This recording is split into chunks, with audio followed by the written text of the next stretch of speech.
উদ্বোধন অনুষ্ঠানে টিকার কান্ট্রি ডিরেক্টররা এসেছে। তুরস্কের প্রেসিডেন্ট এরদোয়ানের ছেলে বেলাল এরদোয়ান, সে খুবই জনপ্রিয়। বেলাল এরদোয়ানের সঙ্গী হিসাবে সে ওজিলকে নিয়ে এসেছে।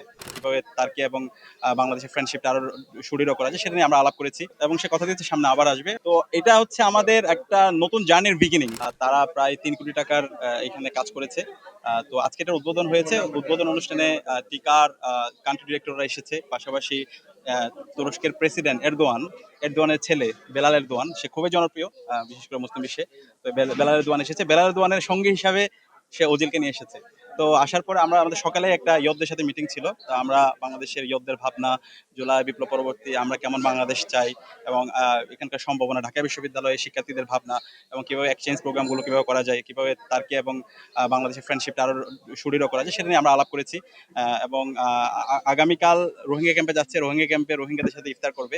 তো সব মিলিয়ে এই যে হচ্ছে আয়োজন, এই ধরনের কমিউনিকেশন, এই ধারা আমরা অব্যাহত রাখবো এবং আশা করছি সামনে আরো বড় পরিসর আয়োজন করার মাধ্যমে আমরা শিক্ষার্থীদেরকে সম্পৃক্ত করার মাধ্যমে তাদের যে স্বপ্ন, তাদের ভাবনা, আকাঙ্ক্ষার কথাগুলো আমরা শোনার ব্যবস্থা করে দেবো ইনশাল্লাহ।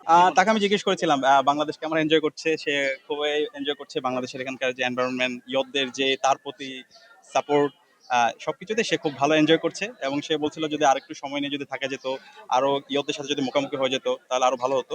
এবং সে কথা দিয়েছে সামনে আবার আসবে এবং এই ধরনের এক্সচেঞ্জ প্রোগ্রামগুলো অব্যাহত থাকছে। আমাদের বিশেষ করে বিশ্ববিদ্যালয়ের যে মেডিকেল সেন্টারের পাশে হচ্ছে আমাদের যে শারীরিক শিক্ষা কেন্দ্র।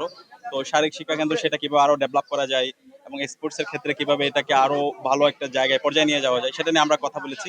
তো এটা হচ্ছে আমাদের একটা নতুন জার্নির বিগিনিং। তো তার সাথে তার পার্সোনাল কমিউনিকেশন করার জন্য আমার মেলও নিয়েছে। তো আশা করতেছি এই কমিউনিকেশনটা অব্যাহত থাকবে এবং আমরা দুই দেশের স্বার্থ উন্নয়ন হয় এই ধরনের কমিউনিকেশন এবং স্বার্থ উন্নয়নের জন্য আমরা কাজ করে যাবো।